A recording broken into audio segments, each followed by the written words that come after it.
ನನ್ನ ಉಸಿರಾಗಿರುವಂತ ದುಷ್ಯಂತ ಇಂದು ಬರ್ತಾನೆ, ನಾಳೆ ಬರ್ತಾನೆ, ಈಗ ಬರ್ತಾನೆ, ಮತ್ತೆ ಬರ್ತಾನೆ ಅಂತ ಕಾದು ಕಾದು ಸೋತೆ ನಾನು. ಈ ಸ್ಥಿತಿಯಲ್ಲಿ ಅವನನ್ನು ಕಾಣದೆ ನಾನು ಹೇಗಿರ್ಲಿ ಹೇಳು? ಇಲ್ವೇ, ಇನ್ನೂ ಅವನನ್ನು ಕರೆಸಿಕೊಳ್ಳಿಲ್ಲ ಅಂತಾದ್ರೆ ಅವನ ಮನಸ್ಸಿನಲ್ಲಿ ನಾನಿಲ್ಲ ಅಂತಾಯಿತು. ಅವನನ್ನು ಮರೆತಿರಬಹುದೇ?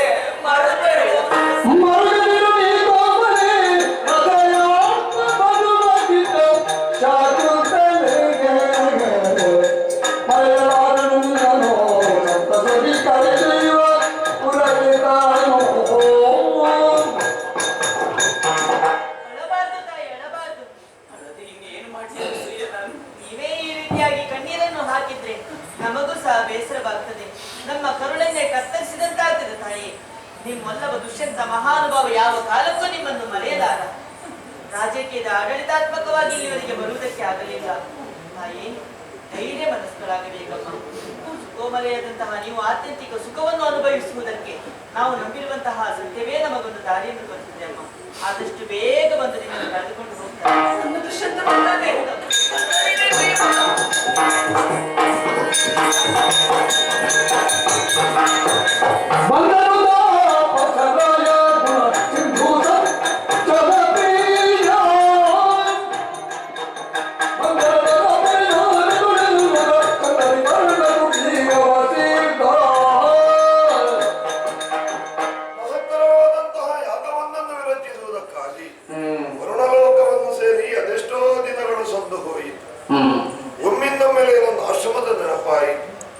ನನ್ನವರನ್ನು ಕಾಡಬೇಕೆಂಬ ಇಚ್ಛೆಯಿಂದ ನಾನು ಓಡೋಡಿ ಬಂದೆ ಅಂತಾದ್ರೆ ಬರೀ ರಾಶಿಯೇ ತುಂಬಿ ಹೋಯಿತು ನನಗೆ.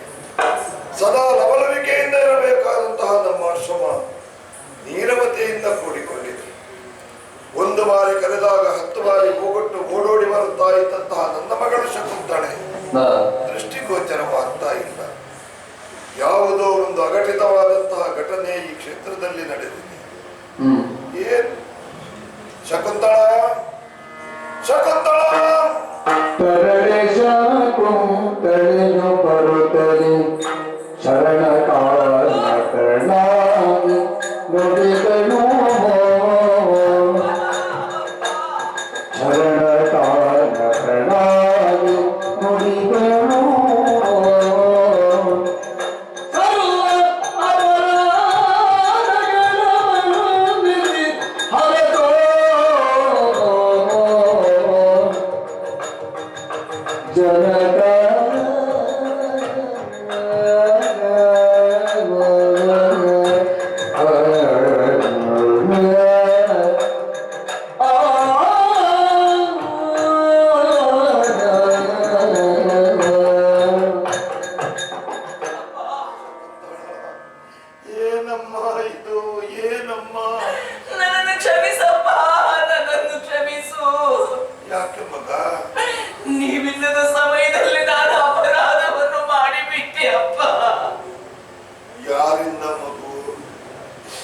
ಚಕ್ರವರ್ತಿಯಾದಂತಹ ದುಷ್ಯಂತ ಆಶ್ರಮದ ಬಳಿಗೆ ಬಂದಿದ್ದ.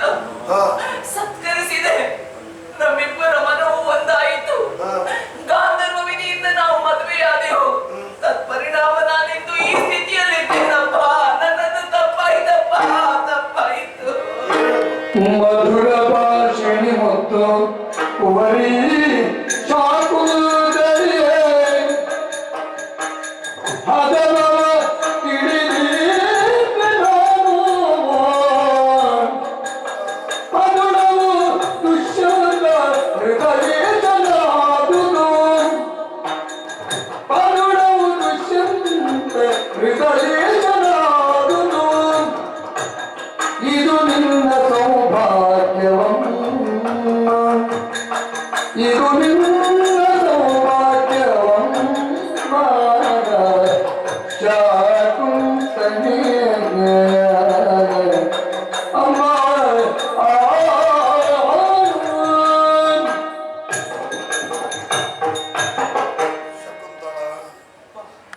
ಯಾವುದೇ ಕಾರಣಕ್ಕೂ ನಿನ್ನಪ್ಪ ನಿನ್ನನ್ನು ಅಪರಾಧಿ ಸ್ಥಾನದಲ್ಲಿ ನಿಲ್ಲಿಸ್ತಾನೆ ಅಂತ ನೀನು ಭಾವಿಸಬಾರದು ಮಗ. ಒಂದು ಕಾಲದಲ್ಲಿ ಕಾಡಿನಲ್ಲಿ ನಾನು ಬರುತ್ತಿರುವಾಗ ಪುಟ್ಟ ಶಿಶುವಾದ ನಿನ್ನನ್ನು ಕಂಡೆ. ಎತ್ತಿಕೊಂಡು ಆಶ್ರಮಕ್ಕೆ ಕರೆತಂದು ನಿನ್ನನ್ನು ಸಾಕಿದೆ, ಸಲಹಿದೆ. ಎದೆ ಎತ್ತರಕ್ಕೆ ಬೆಳೆದು ನಿಂತೆ ಕಂದ ನೀನು. ರಾಜ ದುಷ್ಯಂತ ಬೇಟೆಗಾಗಿ ಬಂದ, ನಿನ್ನ ರೂಪಾತಿಶಯವನ್ನು ಕಂಡ. ಗಾಂಧರ್ವ ವಿಧಿಯಿಂದ ನೀವು ವಿವಾಹವಾದಿರಿ, ಪರಿಣಾಮವಾಗಿ ನೀನು ಫಲವತಿಯಾದೆ. ಇಷ್ಟೆಲ್ಲ ನಡೆಯುವಾಗ ಸಾಕಿದ ಒಬ್ಬ ಅಪ್ಪ ಇದ್ದಾನೆ ಅನ್ನೋ ಕಲ್ಪನೆ ಇಲ್ಲದಾಗಿ ಹೋಯಿತಲ್ಲ.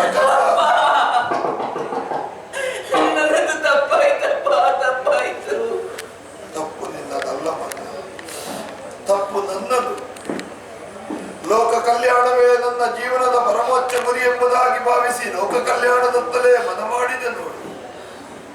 ಮನೆಯಲ್ಲಿ ಬೆಳೆದು ನಿಂತಹ ಮಗಳ ಕಲ್ಯಾಣದತ್ತ ನಾನು ಮನ ಮಾಡಲಿಲ್ಲ. ಅದು ನಾನು ಮಾಡಿದ ತಪ್ಪು ಕಂದ. ಜೇನು ನೊಣವೊಂದು ಅಪ್ಪಿತಪ್ಪಿಯೂ ಹೋಗಿ ಕೆಸರಲ್ಲಿ ಕೂರುವುದಿಲ್ಲ ಮಗು. ಒಳ್ಳೆಯ ಮಕರಂದವನ್ನು ಹೀರುವುದಕ್ಕಾಗಿ ಸುಮವನ್ನೇ ಅರಸಿಕೊಂಡು ಹೋಗ್ತದೆ. ಸಚ್ಚಾರಿತ್ರವಂತನಾದ ನಿರ್ಮಲ ಚಿತ್ತನಾದಂತಹ ಚಕ್ರವರ್ತಿಯನ್ನೇ ನೀನು ಆರಿಸಿಕೊಂಡಿದ್ದಿ ಮಗು. ನಿನ್ನ ಜೀವನ ಸಾರ್ಥಕವಾಯಿತು ಮಗು. ಆದರೆ ಇನ್ನು ಈ ಆಶ್ರಮದಲ್ಲಿ ನೀನು ನಿಲ್ಲಬಾರದು.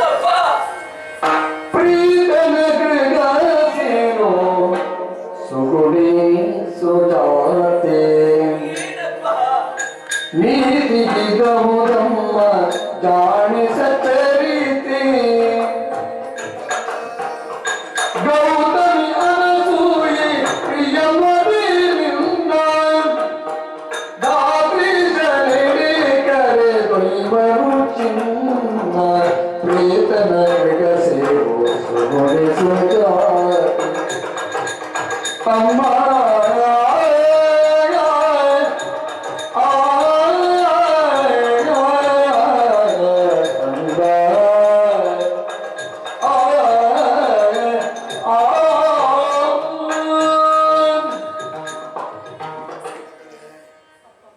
ಜೀವನದಲ್ಲಿ ಬ್ರಹ್ಮಚರ್ಯದ ವ್ರತವನ್ನು ಪಾಲಿಸುತ್ತಾ ಇರುವವ ನಾನು. ಆದರೆ ಪರಸ್ಪರ ಪ್ರೇಮಿಸುವಂತಹ ಪ್ರೇಮಿಗಳ ಪ್ರೇಮದ ಜ್ವಾಲೆ ಏನು ಅನ್ನುವುದನ್ನು ಅರಿಯದಂತಹ ಮೂಢ ನಾನಲ್ಲವಮ್ಮ. ಪರಸ್ಪರ ಪ್ರೀತಿಸುವ ಪ್ರೇಮಿಗಳ ಪ್ರೇಮದ ಜ್ವಾಲೆ ಅನ್ನುವುದು ಸಹಸ್ರಾರು ವರುಷ ತಪವನ್ನು ಗೈಯುವಂತಹ ಋಷಿಮುನಿಗಳ ತಪದ ಜ್ವಾಲೆಗಿಂತಲೂ ಮಿಗಿಲಾದದು. ದುಷ್ಯಂತನೆಲ್ಲೋ, ನೀನೆಲ್ಲೋ, ನಿಮ್ಮ ವಿರಹದ ಜ್ವಾಲೆ ಇನ್ನಂತೂ ಹಾಗಾಗಬಾರದು ಮಗ. ಗಂಡನೆಲ್ಲಿರ್ತಾನೋ ಅಲ್ಲೇ ಹೆಂಡತಿಯಾದವಳು ಇರಬೇಕು. ಪತಿಯ ನೆರಳಾಗಿ ಸತಿಯಾಗಿ ಬದುಕಬೇಕಾದ ಲೋಕದ ಧರ್ಮವಮ್ಮ. ತವರು ಮನೆ ಎಂದೂ ಹೆಣ್ಣಿಗೆ ಸ್ಥಿರವಲ್ಲ ಕಂದ. ಪತಿಯ ನೆರಳಾಗಿ ಬದುಕುವುದಕ್ಕಾಗಿ ನಿನ್ನನ್ನು ನಾನು ಪ್ರತಿಷ್ಠಾನಕ್ಕೆ ಕಳುಹಿಸಿಕೊಟ್ರೆ ಹೋಗ್ತೀಯ ಮಗ? ಹೋಗ್ತೇನಪ್ಪ ಕಂದ. ಪತಿವ್ರತ ಧರ್ಮದ ಬಗ್ಗೆ ನಿನಗೆ ಬೋಧಿಸಬೇಕಾದ ಅವಶ್ಯಕತೆ ಇಲ್ಲ. ಉಳಿದ ನಾರಿಯರಿಗೆ ಅದನ್ನು ತಿಳಿಸುವಂತಹ ಅರ್ಹತೆಯನ್ನು ಹೊಂದಿದವಳು ನೀ. ಆದರೆ ತಂದೆಯಾಗಿ ನಿನಗೊಂದೆರಡು ಹಿತನುಡಿಯನ್ನಾಡಲಿ ಕಂದ. ಪ್ರಪಂಚದಲ್ಲಿ ಹೆಣ್ಣಿನ ಜೀವನಕ್ಕಿಂತ ಕಡು ಕಷ್ಟಕರವಾದಂತಹ ಜೀವನ ಬೇರೊಂದಿಲ್ಲ ಮಗು. ಹರೆಯದ ವಯಸ್ಸು ಅದು ಜಾರುವ ವಯಸ್ಸು. ಏರು ಪ್ರದೇಶವನ್ನು ಏರುತ್ತಿರುವಂತಹ ವ್ಯಕ್ತಿಯೊಬ್ಬ ಏರುತ್ತಿರುವಾಗಲೇ ಜಾರಿ ಬಿದ್ದ ಅಂತಾದ್ರೆ ಮಧ್ಯದಲ್ಲಿ ಎಲ್ಲೂ ತಡೆದು ನಿಲ್ಲುವುದಕ್ಕಾಗುವುದಿಲ್ಲ ಕಂದ. ಅವ ಪ್ರಪಾತವನ್ನೇ ಬಂದು ಸೇರಬೇಕಾಗ್ತದೆ. ಹೆಣ್ಣಿನ ಜೀವನ ಮಣ್ಣಿನ ಪಾತ್ರೆಯ ಹಾಗೆ ಮಗ. ಒಂದು ಬಾರಿ ಕೈ ತಪ್ಪಿ ಭೂಮಿಗೆ ಬಿತ್ತು ಅಂತಾದ್ರೆ ಒಡೆದ ಮಡಕೆಯನ್ನು ಮತ್ತೆ ಒಗ್ಗೂಡಿಸುವುದಕ್ಕಾಗುವುದಿಲ್ಲ ಕಂದ.